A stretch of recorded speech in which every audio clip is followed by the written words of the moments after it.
Assalamualaikum warahmatullahi wabarakatuh.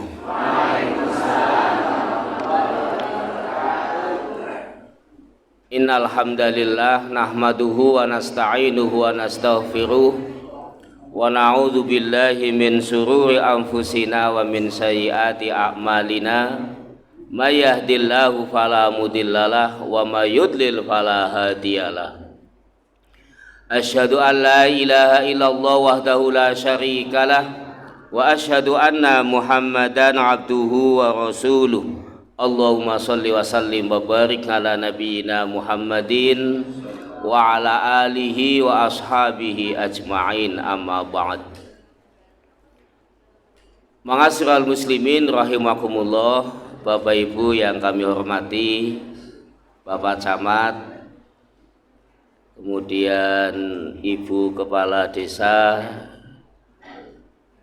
kemudian seluruh forum komunikasi pimpinan kecamatan, kemudian pimpinan cabang beserta pengurusnya, Ibu Aisyah, dan seluruh hadirin warga Muhammadiyah dan simpatisan Muhammadiyah yang semoga senantiasa dirahmati Allah Subhanahu wa ta'ala.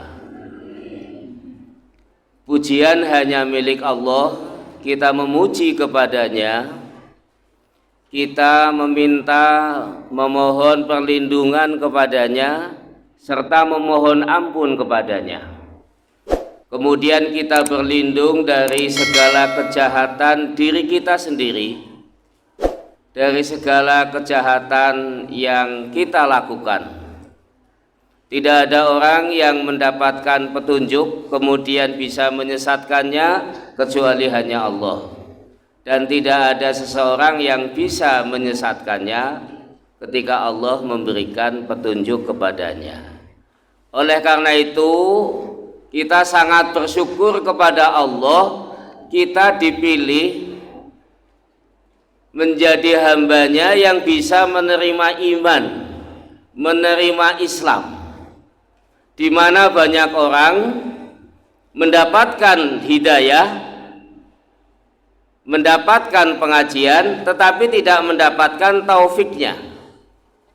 Saya sering sampaikan, hidayah itu adalah petunjuk yang datang dari Allah, kemudian taufik adalah persetujuan Allah, di mana hati kita menerima iman dan Allah menyetujuinya. Nah, kita bersyukur kepada Allah, kita mendapatkan hidayah dan mendapatkan taufik. Ibarat tanah yang subur, yang ketika ada air hujan turun di atasnya, tanah itu menyerap air itu, dan ketika ditanam di atasnya biji itu akan tumbuh menjadi pohon yang besar, rantingnya banyak, daunnya lebat, buahnya banyak. Itulah hati yang beriman, dan Allah pilih kita, ya. Allah memilih kita untuk menjadi orang yang beriman. Ini sangat kita syukuri. Sebaliknya, hati yang keras seperti batu yang licin, ketika ada air hujan turun di atasnya, dia tidak bisa menyerapnya. Sekalipun ditanam banyak biji di atasnya, sekalipun pengajian banyak sekali di lingkungannya, ini gambarannya, hatinya nggak bisa menerima karena ada tertutup di atasnya. Maka orang itu disebut sebagai orang kafir. Kata kafir itu dari kata kafaro yukaffiru, artinya menutup. Karena bahasa Inggris itu buku ada covernya, ada sampulnya. Ibarat hati itu tertutup sehingga orangnya disebut dengan orang kafir, orang yang hatinya tertutup. Nah, alhamdulillah kita dipilih oleh Allah menjadi orang yang beriman. Oleh karena itu wajib bagi kita untuk menjaga, karena iman itu bisa naik, yazidu wa yanqusu. Kadang iman juga turun, naiknya iman dengan taat dan turunnya iman dengan maksiat. Oleh karena itu adanya pengajian selapanan ini diharapkan untuk meningkatkan iman, gitu loh. Bapak Ibu yang kami hormati, mbok ada yang belum kenal dengan saya. Sebenarnya saya orang yang sangat terkenal, gitu. Saya di pengurus PDM di Tablik itu sudah ada 5 pimpinan. Dulu almarhum Pak Anies Fahrudin, saya dijadikan bendahara. Kemudian turun Bapak Hizbul Muflihin, ya masih bendahara. Turun lagi zamannya Pak Arifin, Arifin Mukti, kemudian yang keempat Pak Amrullah. Sekarang ketua majelis tabliknya Bapak Sugeng. Berarti hampir 25 tahun saya di tablik, termasuk yang menyusun jadwal selapanan. Jadi kalau kita rapat menyusun jadwal selapanan. Cuma Karanglewas saya baru ini apa ya? Masa 25 tahun baru sekali ya? Padahal sih nggak jadwal loh, termasuk. Alhamdulillah sekarang sekretaris tablik itu generasi muda, Mas Torik, menantunya Pak Agus Miftah, ketuanya Pak Sugeng. Saya orang yang di pengurus tablik itu yang paling tua, paling lama, sudah 5 pimpinan, sehingga kalau cerita majelis tablik itu liga-ligunya termasuk yang banyak pengalamannya.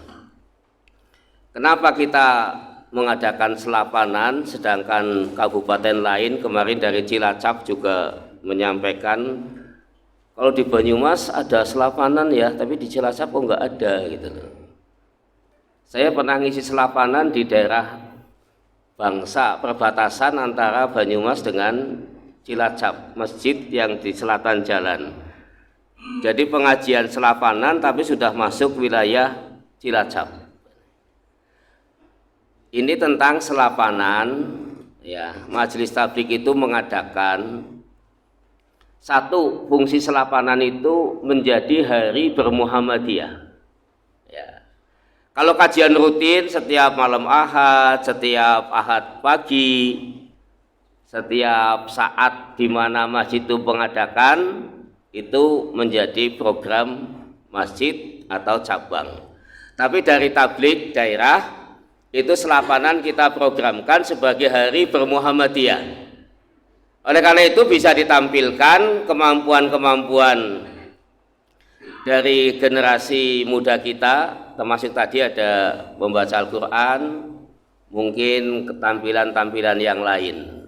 Itu bisa diadakan sebagai hari bermuhammadiyah. Itu fungsi dari selapanan. Yang kedua, keorganisasian. Gitu ya.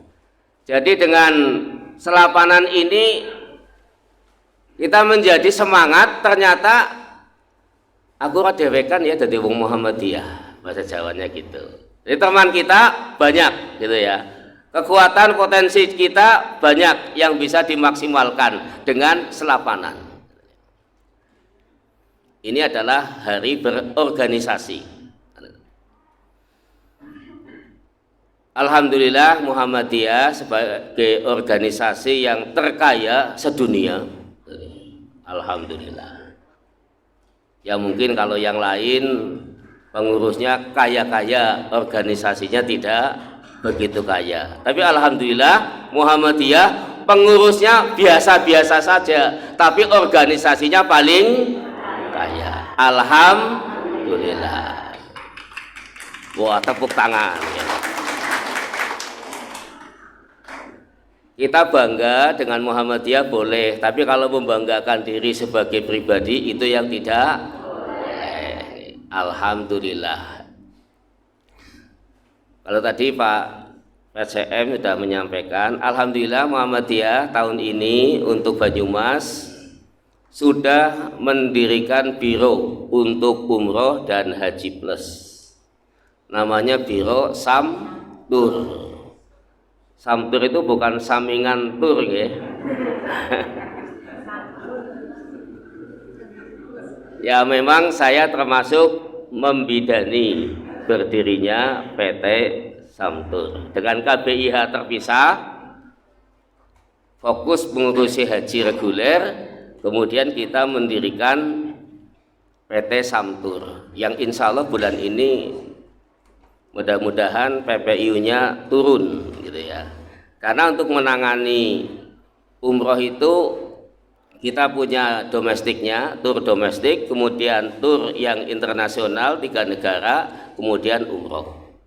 Dan alhamdulillah kita sudah berarti mungkin sekitar 15-16 kali mengangkatkan. Hampir tiap bulan kita memberangkatkan yang dibimbing langsung oleh pimpinan daerah.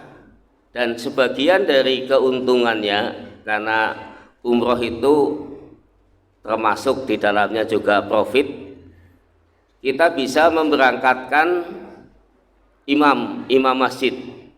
Yang kemarin kita berangkatkan imam masjid 17, imam masjid At-Tajdid, kemudian juga hafid ya, termasuk dari Zamzam yang hafid, kemudian dari madrasah mu'alimin yang hafid juga kita berangkatkan.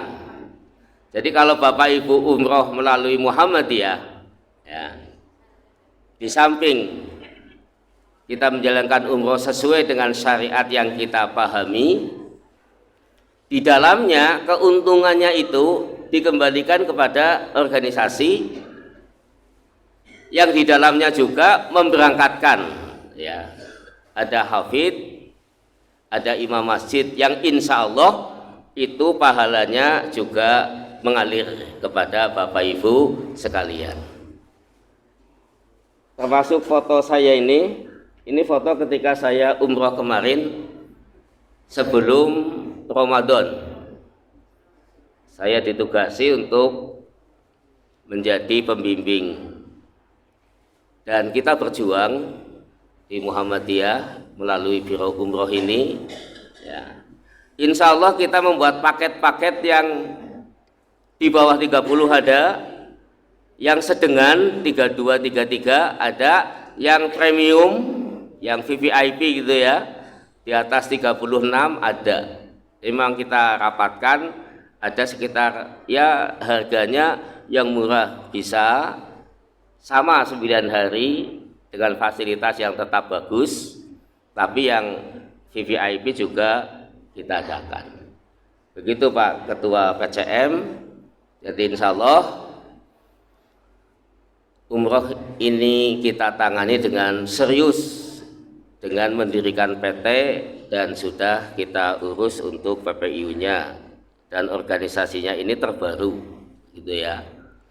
Sehingga ke depan bahkan kita di PDM Banyumas untuk menangani umroh ini tidak hanya wilayah Banyumas, juga Cilacap ikut kepada kita, kemudian Purbalingga, kemarin dari Pemalang juga, sehingga ke depan harapannya PT Samtur ini bisa diikuti ya sebagai PT yang resmi oleh PDM wilayah Banyumas, wilayah Jawa Tengah bagian barat setidaknya. Harapannya begitu. Bahkan izinnya itu nanti bisa untuk seluruh Indonesia ya, misalnya ada saudara yang di Kalimantan mau umroh melalui PT Samtur juga bisa saja dilayani. Dan alhamdulillah kemarin saya sudah bertemu dengan ya qadarullah gitu ya, saya dihubungi oleh Al-Muhtara yang punya hotel di Madinah, ada 14-15 hotel di Madinah, di Mekah juga punya. Insya Allah dengan gabung dengan Al-Muhtara mudah-mudahan layanan kita akan semakin bagus, dan ke depan Al-Muhtara bahkan akan ada Al-Muhtara Air gitu loh, yang sedang proses. Dan salah satu hotel di Madinah adalah Hotel Utsman bin Affan yang keuntungannya itu diwakafkan untuk perawatan Masjid Nabawi. Jadi arah kita itu ke sana ya. Jadi kita tidak hanya berpikir profit, tapi bagaimana kita melayani dan umroh sekaligus beramal. Ini tentang organisasi. Kemudian PHM kita singgung sekalian nggih. Saya diberi amanah periode yang kedua untuk memimpin Persaudaraan Haji Muhammadiyah Kabupaten Banyumas yang alumninya sekarang sudah 6.000 lebih, yang didirikan pada tahun 2003 oleh Bapak Profesor Delami SP. Yang ikut KBA Muhammadiyah jumlahnya sudah 6.000-an. Ini potensi aset umat ya, yang semoga hajinya mabrur, maka semakin banyak memberikan manfaat bagi masyarakat. Oleh karenanya melalui forum yang terhormat ini, kepada Ketua PCM yang tadi sudah menyampaikan, mohon untuk dibentuk PHM cabang yang insya Allah nanti sore ya, mudah-mudahan segera terbentuk PHM cabang Persaudaraan Haji Muhammadiyah. Bapak Ibu hadirin yang dirahmati Allah, itu yang kedua tentang organisasi. Nah, yang ketiga mari kita ngaji ya. Biasanya kalau selapanan sampai jam 11:30.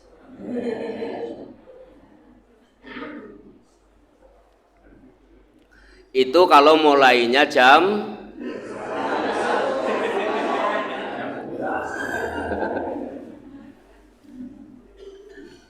ini tadi mulainya Gasik ya. Berarti pasir ini unik, selapanan Gasik. Luar biasa. Kalau Kedung Banteng malah selapanannya malam. Ya alhamdulillah gitu ya.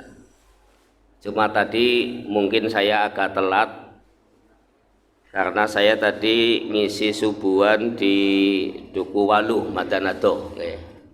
Pulang sejenak terus persiapan ke sini. Bapak Ibu hadirin yang dirahmati Allah, pengajian saat ini kami akan menyampaikan satu tentang tauhid. Ini ciri khasnya Muhammadiyah, okay? Ajaran Muhammadiyah itu ya ajaran yang didasarkan pada Al-Quran dan hadis, penguatan di bidang tauhid. Kalau yang biasa ngaji di Masjid Karanglewas, saya sudah sering menyampaikan, saya sangat menekankan tauhid. Tauhid yang pertama adalah tauhid rububiyah, di mana kita mentauhidkan bahwa Allah sebagai Rabb. Artinya Allah yang menciptakan kita, Allah yang memelihara kita, Allah yang mencukupi segala kebutuhan kita. Allah lah yang memberikan rizki kepada kita, Allah lah yang menyembuhkan ketika kita sakit. Itu Allah posisinya sebagai Rabb.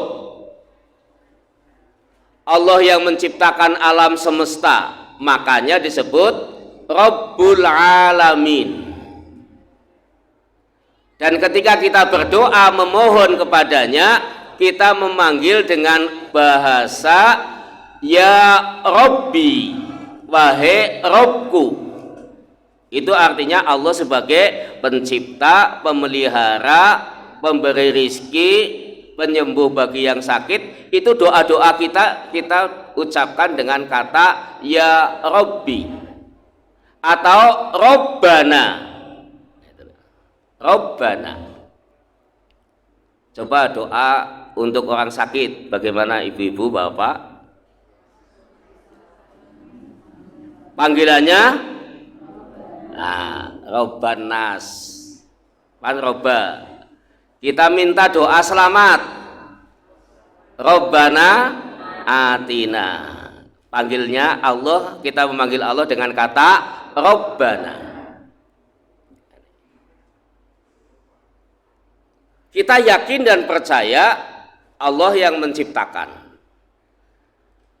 Oleh karena itu kita memohon kepada Allah dengan ungkapan, dengan panggilan Rabbana ya Rabbi. Itu situ. Ini tauhid rububiyah. Nah, tauhid rububiyah menguatkan kita, gitu ya. Ketika kita tidak punya duit, kita ikhtiar, kita panggil Allah Rabbana.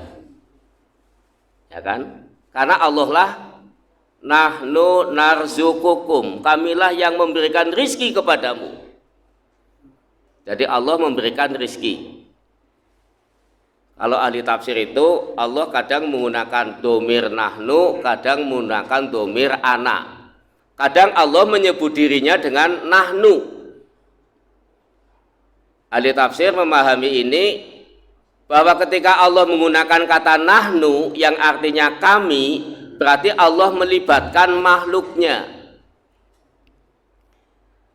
Kadang Allah menggunakan kata ana, domirnya ana, kata ganti menggunakan kata ana. Di situ berarti Allah tidak melibatkan makhluknya.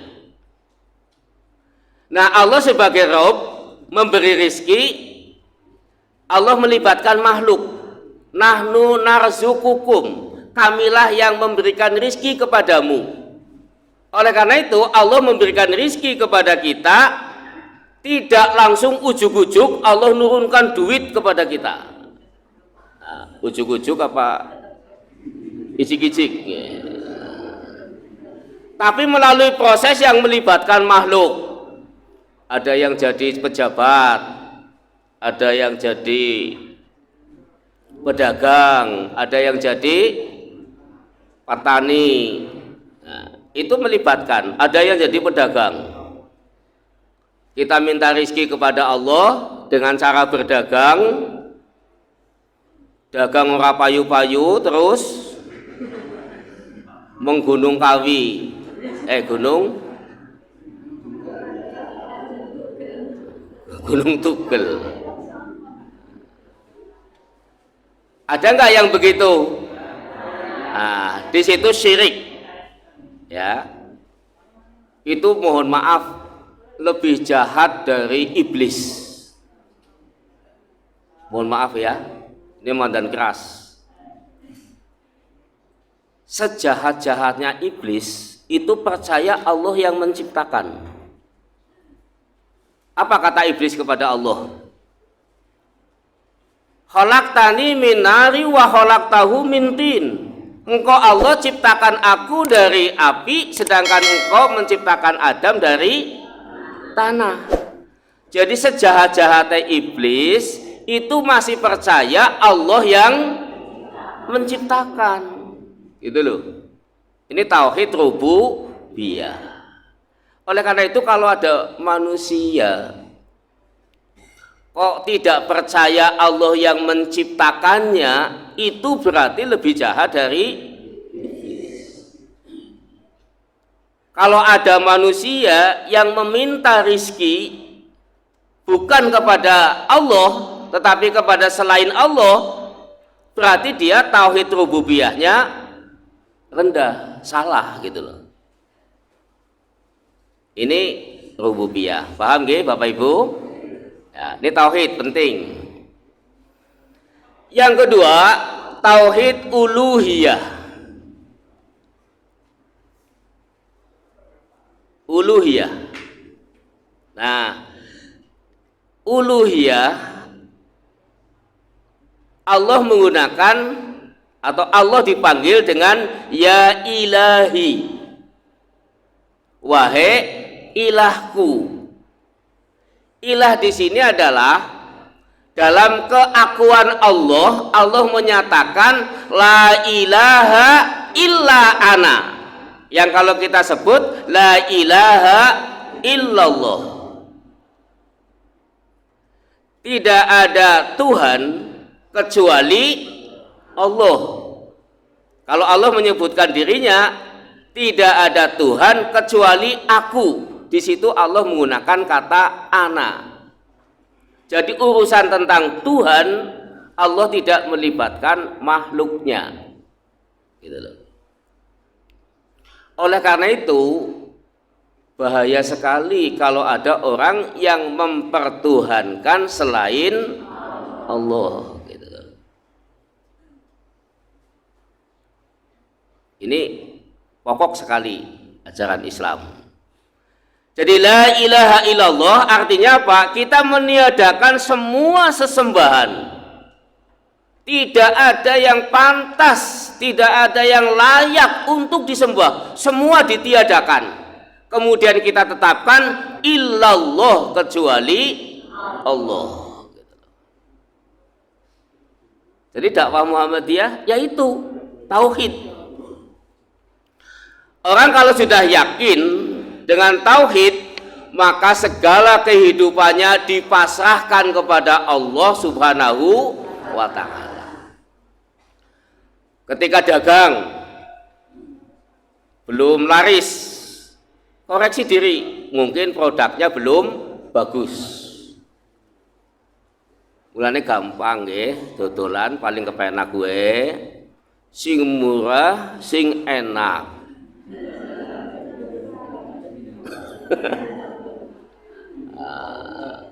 Ditambahi tambah bonus. Murah, enak, akeh. Yakin kepada Allah, ikhtiar, gitu loh. Kalau sakit, ya sakit berobat sebagai ikhtiar karena Allah menciptakan alam semesta ini semua ada manfaatnya. Kalau sekarang ada sesuatu di dunia kita belum tahu manfaatnya, bukan berarti benda itu tidak ada manfaatnya, tapi karena kita belum tahu. Kayak godhong kelor. Godhong kelor enten manfaatnya mboten? Nggih napa, Bu? Nah, sayur bening. Niku jenengan gawe sayur bening godhong kelor kat cilik kapan nembe wingi? Kat cilik. Oh ninine, kajaman ninine nggih. Bismillahirrahmanirrahim. Orang yang beriman ketika melihat benda-benda di muka bumi ini dikembalikan kepada Allah dengan kalimat Rabbana ma khalaqta hadza batila. Duh Gusti, Rabb kami, ma khalaqta hadza batila. Semua yang kau ciptakan ini tidak ada yang sia-sia, semua ada manfaatnya. Cuma kita mungkin belum tahu saat ini manfaat barang itu. Tapi mungkin anak cucu kita nanti akan tahu manfaatnya. Nah ini Allah sebagai Rabb itu menjadi hak kita sebagai makhluk. Jadi Allah itu sangat adil. Sebelum membuat manusia menciptakan bumi dengan segala isinya, semua kebutuhan manusia disediakan oleh Allah. Itu Allah sebagai Khalik, pencipta. Kemudian manusia sebagai makhluk gitu ya, tersediakan semua kebutuhannya, menikmati semua yang Allah sediakan. Makanya kalau ada manusia kok tidak mengakui Allah sebagai Rabb, lebih jahat dari iblis gitu. Ini hak manusia, hak makhluk yang menjadi kewajiban Allah ya. Allah itu adil, menciptakan manusia, disiapkan segala kebutuhannya sebelum manusia diciptakan. Nah, kemudian tauhid uluhiyah gitu ya. Ini menjadi hak Allah. Ya. Menjadi kewajiban kita sebagai makhluk untuk menyembah hanya kepada Allah saja, tidak menyembah kepada yang lain. Makanya Allah sangat murka ketika ada manusia yang sudah diberi segalanya, di samping menyembah kepada Allah, kok menyembah kepada makhluk Allah, gitu loh. Gitu loh. Makanya apa? Dosa syirik itu tidak diampuni oleh Allah kalau sebelum mati, sebelum meninggal itu tidak bertaubat. Oleh karena itu Bapak Ibu, kita kerja keras, berusaha mencari rizki, yakinlah kepada Allah.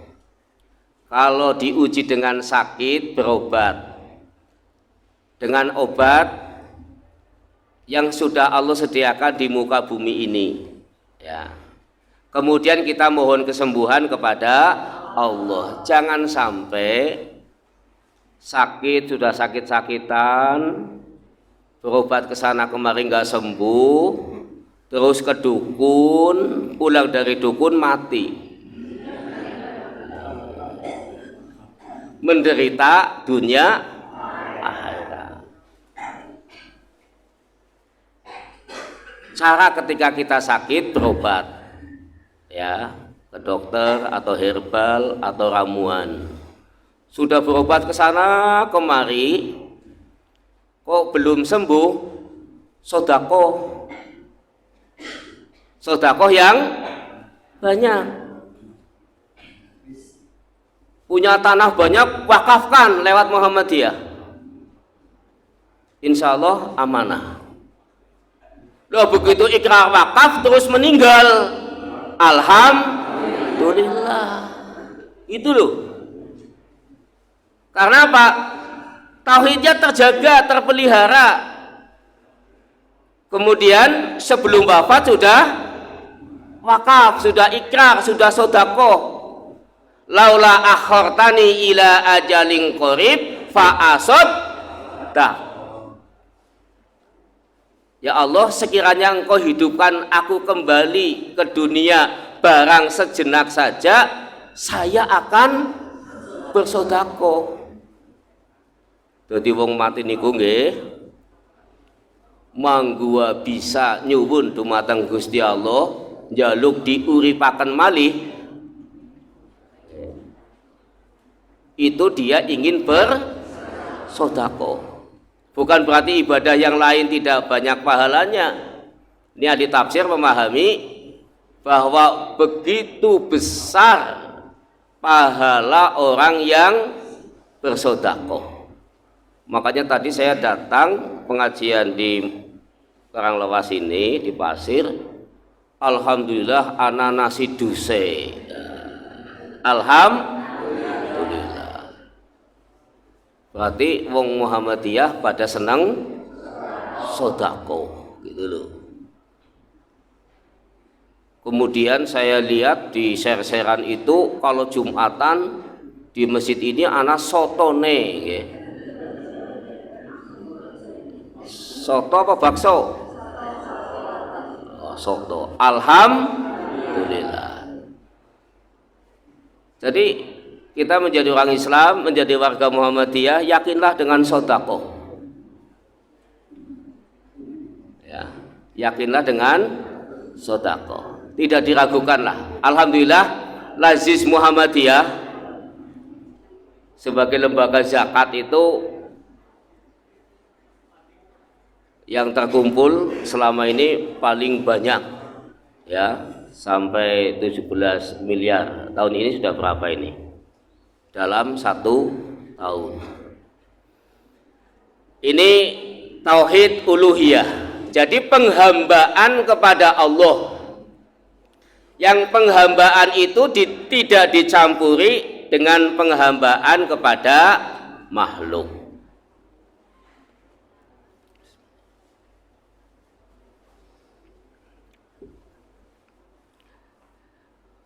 Ma'asyiral muslimin rahimakumullah, Bapak Ibu yang dirahmati Allah. Allah mengirim Nabi Muhammad sallallahu alaihi wasallam ke dunia ini, ya, untuk menyampaikan pesan bahwa Allah lah yang menciptakannya dan kita semua manusia supaya menyembah kepada Allah Subhanahu wa taala. Dan pesan ini supaya disampaikan kepada semua umat manusia. Oleh karena itu, Islam ini sekarang sudah berkembang di dunia Mohon maaf, kalau Katolik dan Kristen itu dipisah sebagai agama tersendiri, itu jumlah umat Islam sudah nomor 1 di dunia. Ya. Tapi kalau Katolik dan Kristen digabung, ya Katolik dan Kristen masih lebih tinggi dari jumlah umat Islam. Tapi alhamdulillah kita lihat maupun baca informasi yang berkembang di Eropa itu Islam semakin berkembang, semakin banyak.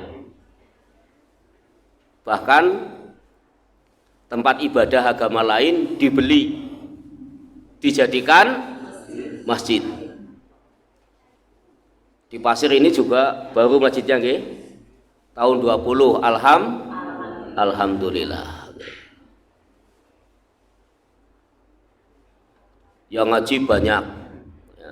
Ketua rantingnya juga cekatan ini, masih muda, Pak Ali Fahmi nggih. Ini teman ngajar dulu di Mandua Banyumas.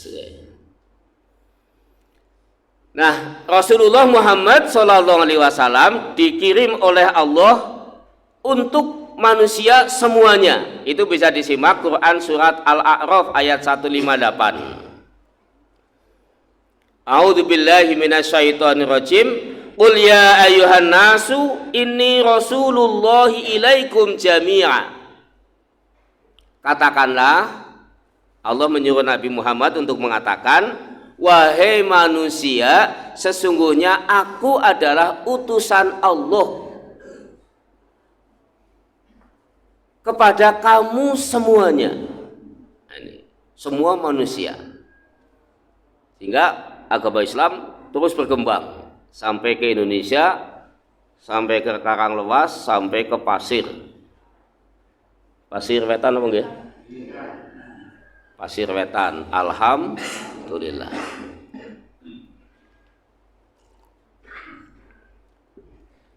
Kemudian nanti bisa dilihat Quran surat Saba ayat 28. Kemudian Al-Furqan ayat 1.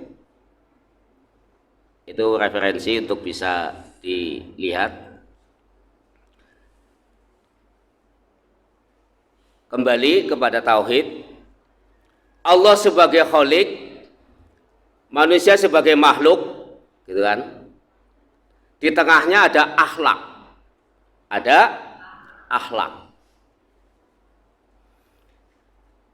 Akhlak adalah suatu perbuatan yang spontan, yang sudah tidak mikir lagi. Kalau orang itu baik akhlaknya, maka ketika minum nggak mikir, langsung pegang gelas, tangan kanan, bismillah, terus minum.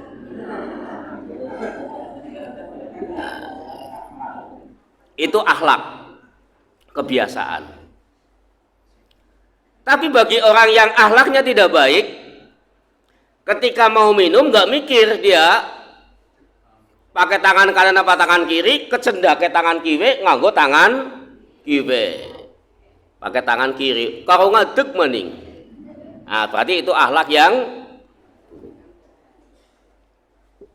Nah, hubungannya apa? Allah sebagai Khalik ini satu akar dari kata kholako gitu ya.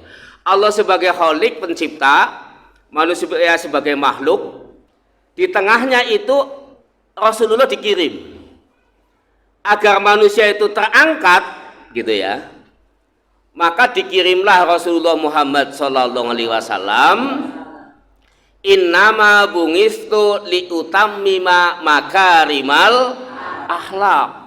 Sesungguhnya aku dikirim oleh Allah kepada manusia untuk menyempurnakan akhlak. Nah, apa itu akhlak dari Rasulullah? Akhlak Rasulullah adalah Al-Quran. Akhlakuhu Al-Quran.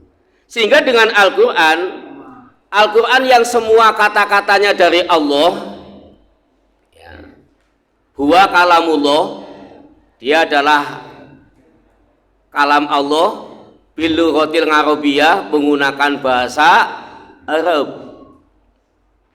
Bapak Ibu pintar bahasa Arab nggih? Alhamdulillah.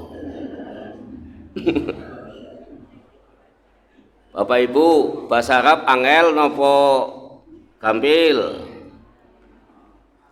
Meneng bae iki lho. Kayaknya keton banget ora tahu ngaji bahasa Arab.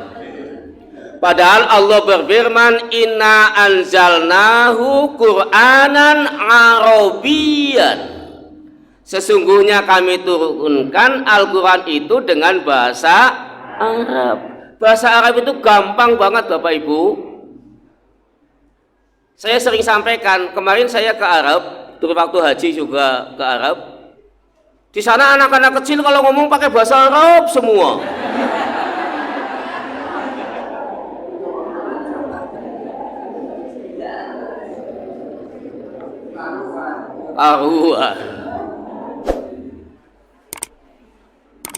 Ya alhamdulillah Allah mentakdirkan saya beberapa kali ke Arab untuk melaksanakan ibadah haji dan menjadi petugas gitu ya. Di sini ada jamaah tahun 2017 Pak Edi. Pak Edi rajin ngaji nggih? Alhamdulillah nih. Dari Pasir juga jamaah yang lain. Itu saya melihat di sana anak-anak kecil ngomongnya pakai bahasa Arab. Bakul-bakul bahasa Arab.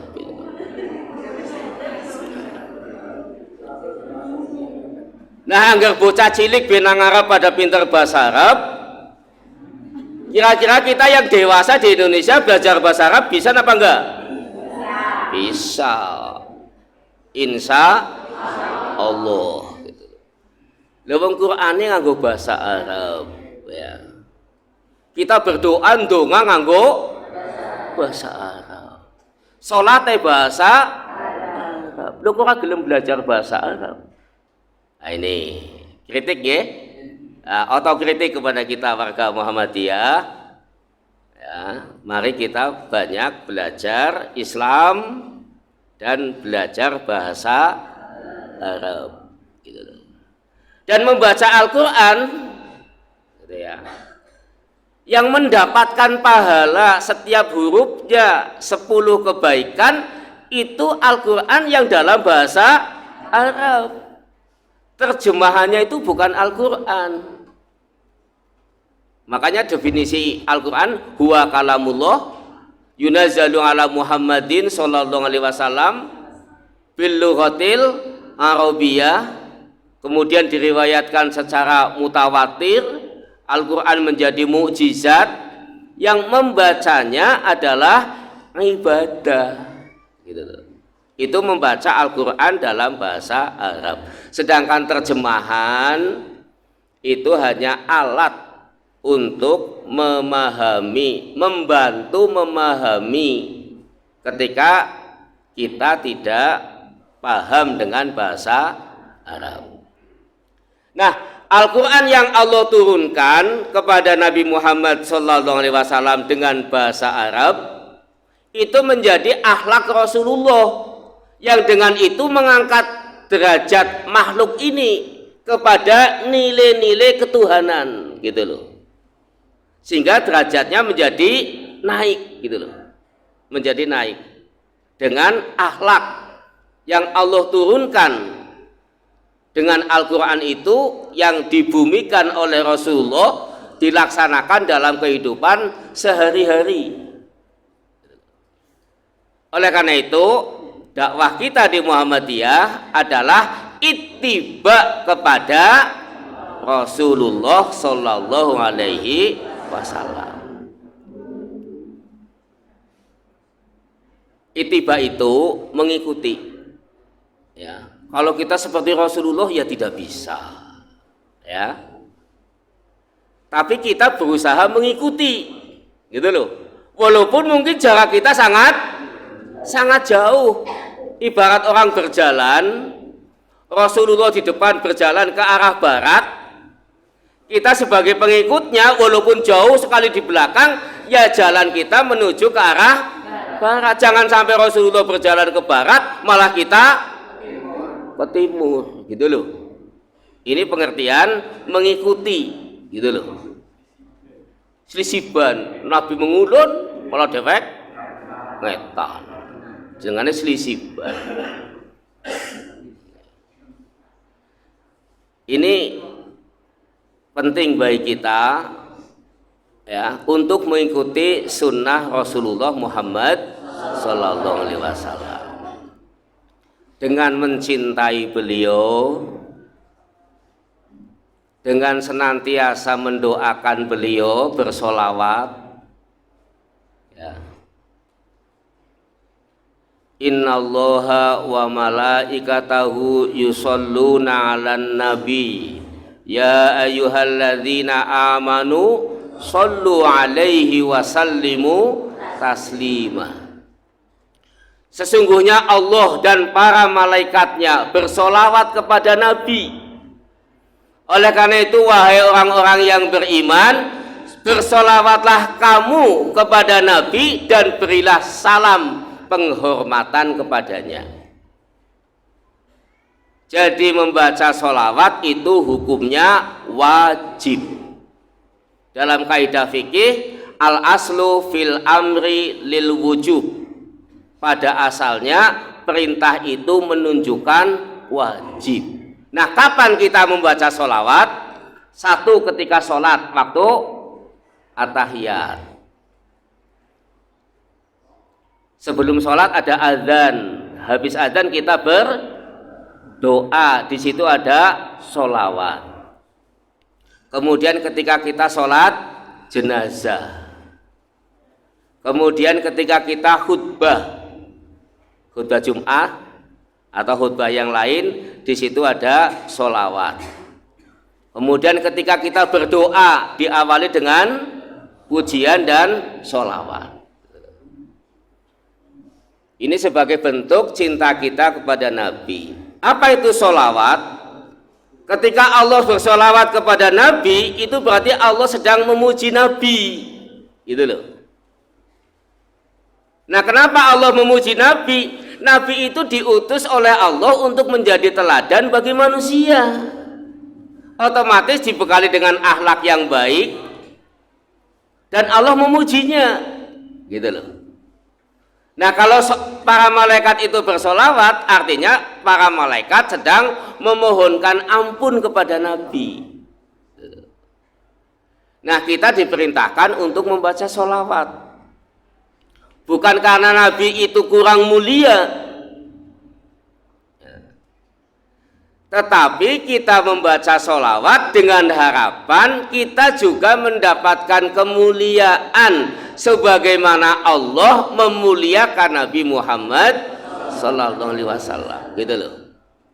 Dalam hadis disebutkan, man sholla alayya sholatan sallallahu alaihi ashron. Barang siapa yang bersolawat kepadaku satu kali, maka Allah akan bersolawat untuknya 10 kali. Gitu ya.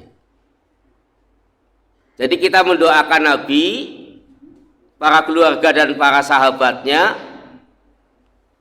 kita bersolawat dengan harapan kita mendapatkan kemuliaan sebagaimana Allah telah memuliakan Nabi Muhammad Sallallahu Alaihi Wasallam.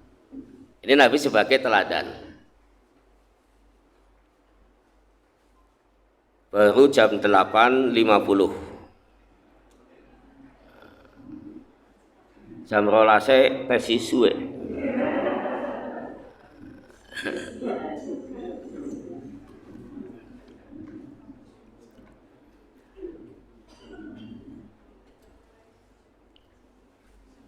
Wong sing ngisi pengajian besi bertakwa sing ngaji wis ora.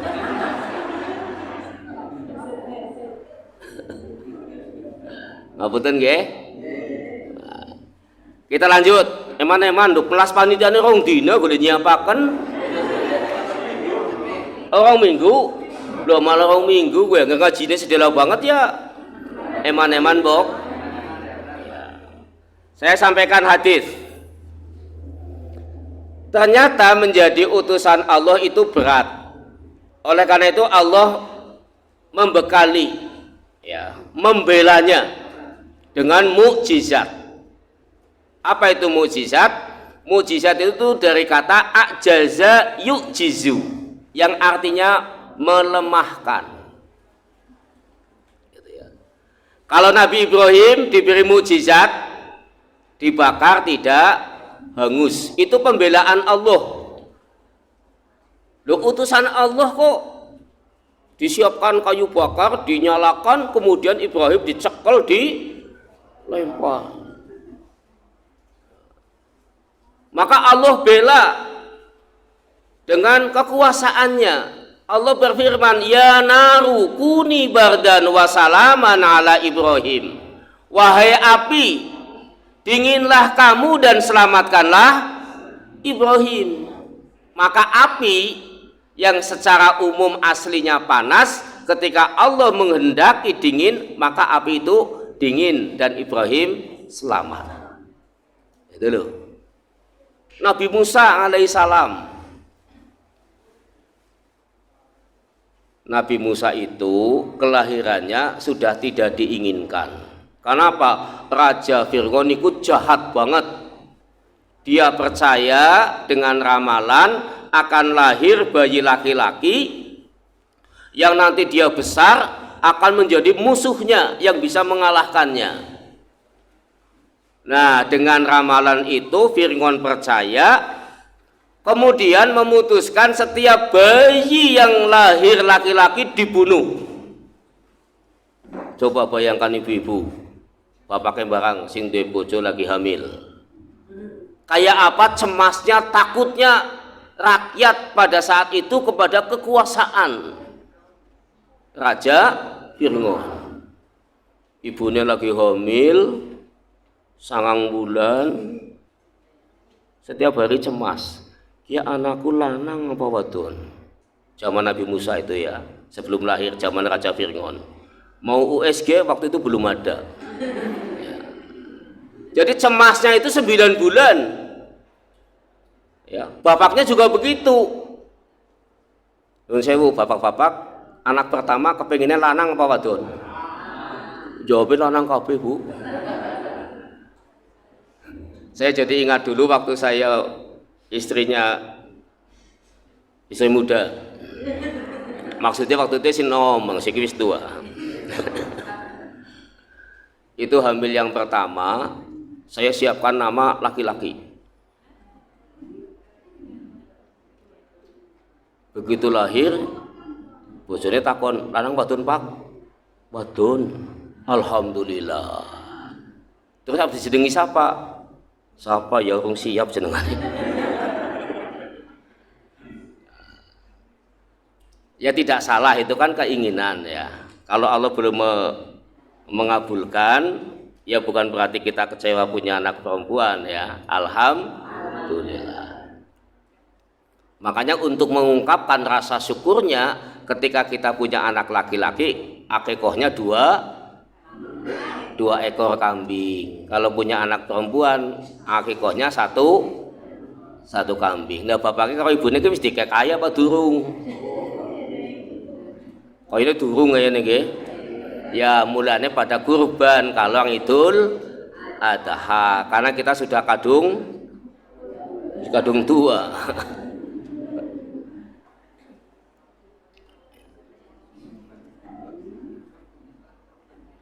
Bapak Ibu hadirin yang dirahmati Allah, coba bayangkan Musa lahir dalam kondisi masyarakat ketakutan. Sehingga ada ibu yang hamil, kemudian lahir, bingung, mau membunuh gak tega, akhirnya diwadahi baskom apa lagi, atau getekan, seunang kali dikendangna. Qadarullah malah dia terus mlebu istana Raja Fir'aun, terus dipelihara oleh Raja Fir'aun sampai dewasa. Temenan bahasa dewasa, dia menjadi nabi yang bisa mengalahkan Raja Fir'aun.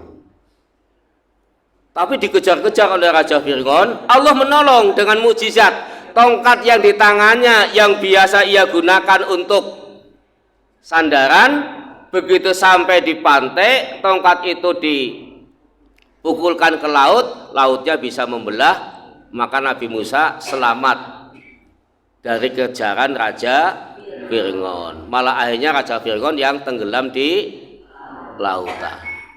Ini Allah tolong, Allah bela dengan mujizat. Nabi Isa melasi maning. Coba Nabi Isa lahir, ibunya Maryam tidak punya suami. Tapi bukan berarti dia serong. Beliau adalah wanita yang suci, yang terjaga, selalu di mihrab. Tapi Allah uji dengan punya bayi yang lahir tanpa ada bapaknya. Coba ibune, bayangkan kalau ujian ini menimpa atau diujikan kepada ibu-ibu sekalian. Makanya kemudian Allah perintahkan Maryam supaya puasa, tidak ngomong, tidak bicara, untuk menghadapi fitnah yang luar biasa. Jajal yang takkan mengibu-ibu, ibune kon puasa orang ngomong 3 dina, sanggup napa boten?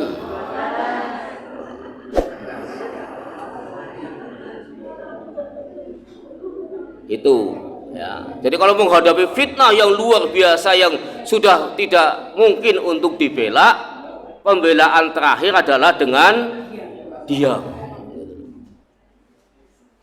Dan Allah takdirkan Nabi Isa alaihissalam bisa bicara walaupun bayi baru lahir.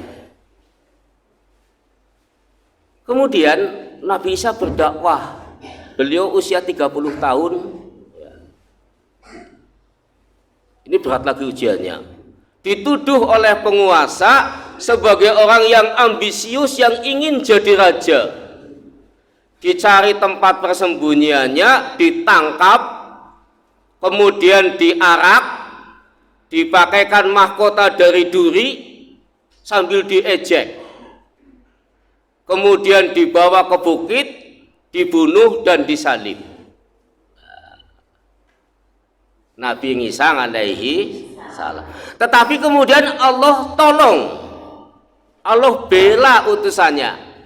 Wa ma qatalu wa ma sholabu. Allah membela Nabi Isa bahwa mereka tidak membunuh Nabi Isa, mereka tidak menyalib Nabi Isa, walakin subbiha lahum, tetapi orang yang diserupakan dengan Nabi Isa.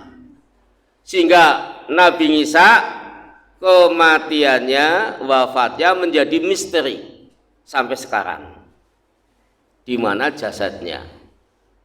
Yang seperti ini kita terima dengan iman. Kehadirannya beda dengan yang lain, demikian pula wafatnya. Bagi Allah itu mudah. Allah ciptakan Nabi Adam, tidak ada siapapun waktu itu. Allah mudah ciptakan Nabi Adam.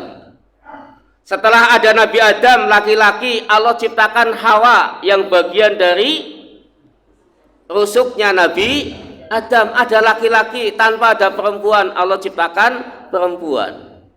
Nabi Isa alaihissalam Allah ciptakan, sudah ada perempuan, tidak ada laki-lakinya. Dengan kuasa Allah diciptakanlah Nabi Isa alaihissalam.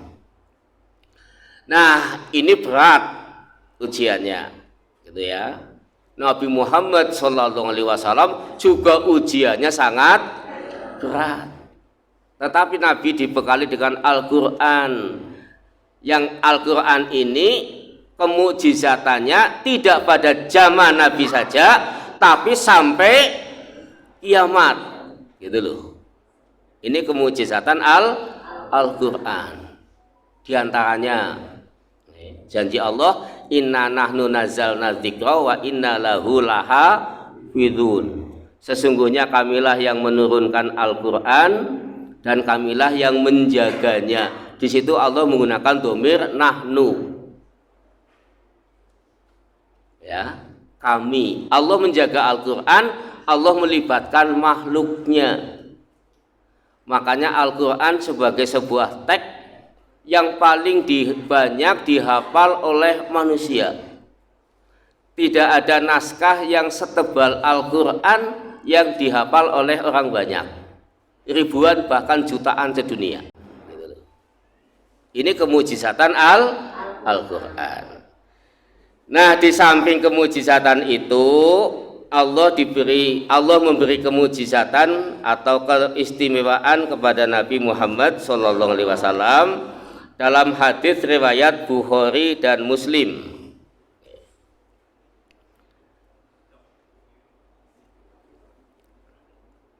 Nabi bersabda, hadis riwayat Bukhari Muslim dari Jabir bin Abdullah, "U'titu khamsan lam yu'tahunna ahadun qabli."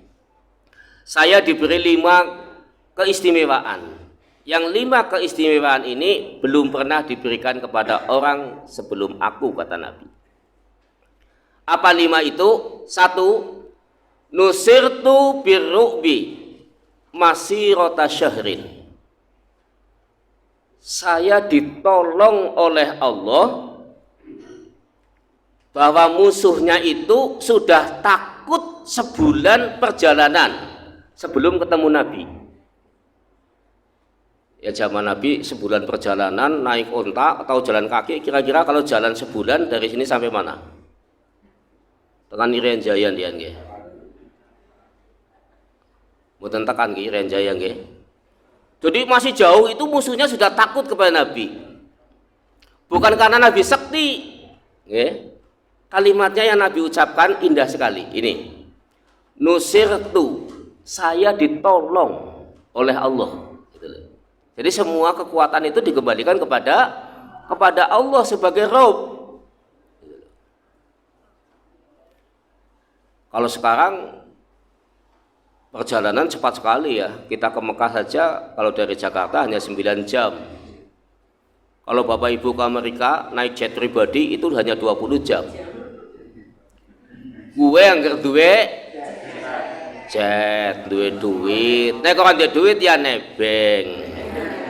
Kansane sing duwe jet. Nebeng kan mboten bayar. Bapak Ibu yang kami hormati, jadi Nabi ditolong oleh Allah dengan musuhnya itu takut. Makanya apa? Percobaan pembunuhan kepada Nabi dilakukan. Caranya apa? Mengerahkan pemuda waktu Nabi mau hijrah. Itu kan? Kemudian mengadakan sayembara, siapa yang bisa membunuh Muhammad atau menangkapnya, maka mendapatkan hadiah 100 ekor unta. Nah, ini orang-orang kafir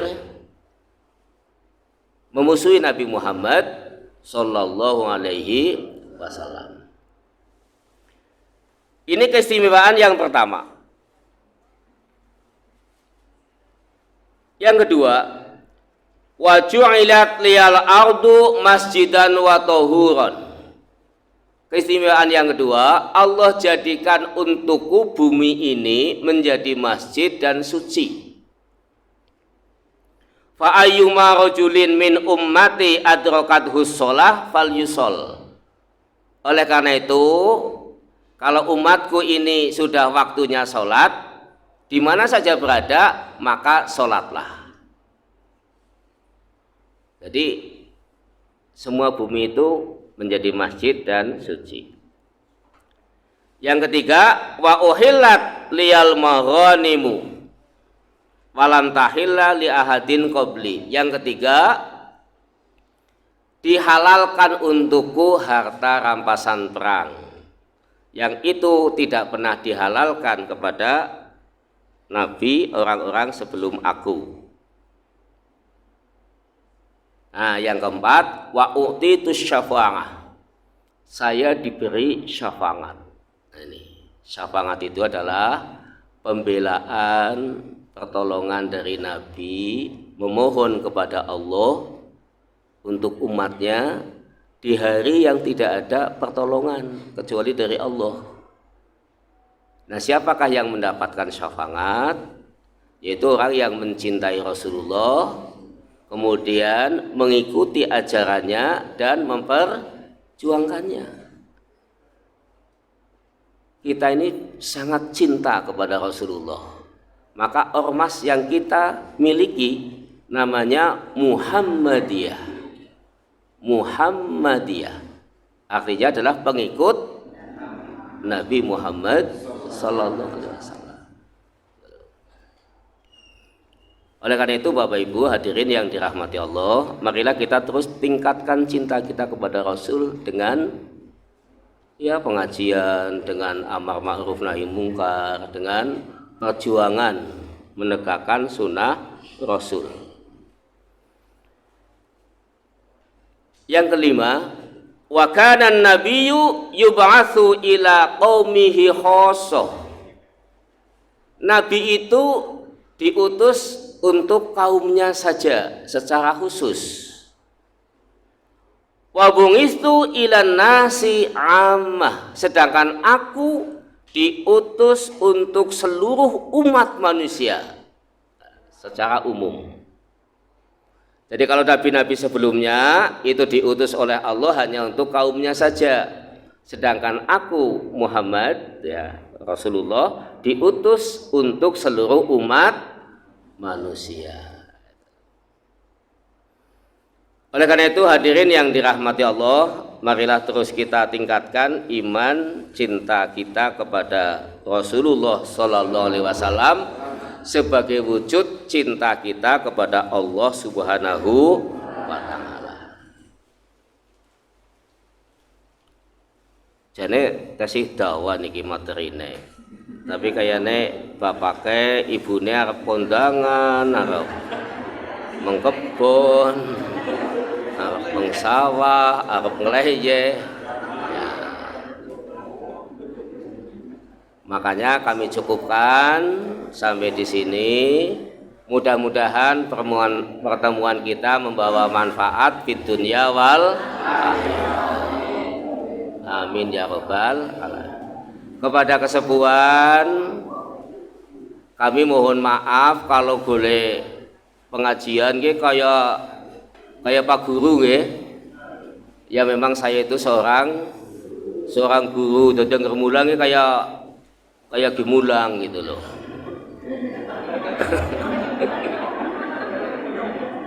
Jadi mohon untuk dimaafkan wonten sing kirang prayogi ngaten. Kebaikan itulah yang menjadi tujuan kami menyampaikan. Kebenaran datang dari Allah Subhanahu wa taala, sedangkan kesalahan adalah dari kenisbian kami sebagai seorang manusia. Oleh karena itu mohon untuk dimaafkan. Demikian mudah-mudahan bermanfaat. Cukup nggih? Billahi taufiq wal hidayah. Wassalamualaikum warahmatullahi wabarakatuh.